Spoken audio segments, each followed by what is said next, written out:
Thanks so much for joining us for another edition of our open mic program right here on ArkansasRadio.com radio stations and online. Today, we're excited to highlight a local honor with statewide significance. Kay Thomas of Mountain View has been named the recipient of the 2026 Governor's Arts Award and receiving the Folk Life Award, recognizing her dedication to preserving and promoting Arkansas's rich culture, heritage, and traditional Ozark arts. The award is presented by the Arkansas Arts Council and the Arkansas Department of Parks, Heritage, and Tourism. It honors individuals who make lasting contributions to folk traditions, heritage education, and community culture.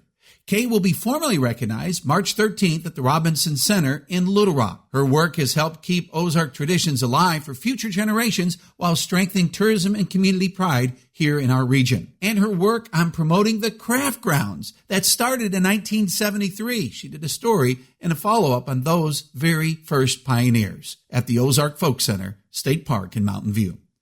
Well, we're pleased to have you, Kay. Kay, thanks so much for joining us here on Open Mic. And tell us what it feels like to win this award. Thank you so much. It's really an honor. I was surprised. And I was nominated by Charlie Sandage, who himself is a recipient. That's another thing. It means so much to me to know that I have friends and people I have worked with since 1973 that had enough faith and that kind of appreciation that they would even nominate me. That makes me feel very, very good. He was going back into all the years at the Folk Center, 30 years, working with crafts and programming and apprenticeships and those kinds of things. And then I had an opportunity in our 50th anniversary to do a little book on the people that worked in the craft area in 1973, which was an honor, my feeble attempt to try to honor them. My goodness, in my life, what a wonderful place to have been and to have seen the eras, the end of one era go into the beginning of another one, where you're passing things along. The folks that I was there in 1973 with were coming off of farms, and it was their way of life. And they were teaching other people how to make baskets, how to weave, how to spin, how to blacksmith, those kinds of things. And then it became through workshops and through the people they taught were teaching other people. But to be there at that transition and to see it come from farms into a wider audience was really a very, very special thing. And I could never be thankful enough to those early people that were so kind and good to me and taught me so much. You know, when you look back in 1973 when the Ozark Folk Center started, I mean, this is something as such heritage. It's going from generation to generation. What is something that comes to mind when you look back in 1973 of what's different now than then?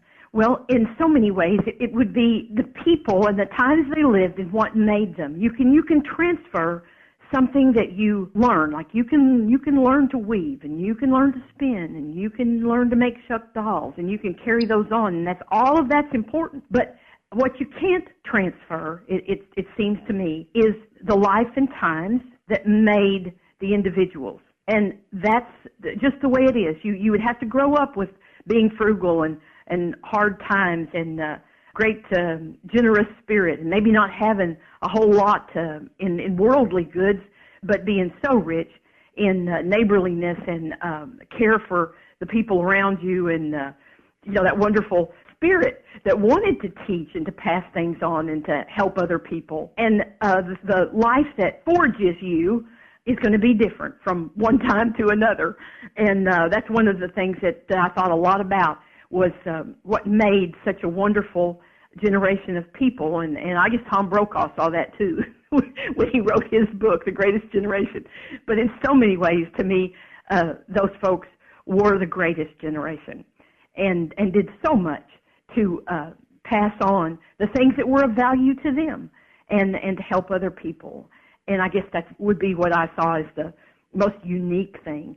And you can't duplicate that particular thing, what makes us. You can pass on the crafts or the music and that kind of thing, but you can't duplicate that generation and what they went through and what made them who they were. You know, that's true. I go through the craft grounds. It's funny that there's things that I gravitate towards more than others because I lived that. My mom used to make lye soap, and lye soap was kind of a cure-all for chiggers and you name it. And when you look at that, that's totally different. And my kids look at lye soap as lye soap. It's just something you homemade. But that's kind of how each of those are is something we carry with us in memories. And I always talk about lye soap. It's becoming a kind of a cult following of my comments on that. They'll say, well, that's Connell. He likes lye soap, and that's the reason. Maybe I never told people that we made that on the farm and we milk cows and all those things to survive. It wasn't a hobby. That was actually lifestyle. That's right. And that is the huge difference. And they learned it from their parents and from their grandparents and these extended families that lived around them. That's another thing that changed. Now you take a class or you go online.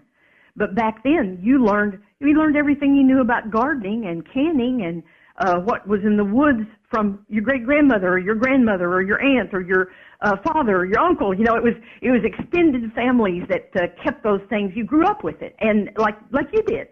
So it's just absorbed in a different way. It was part of your life. And today, it's a part of our lives, but it's one that we select. It's not necessarily for our survival.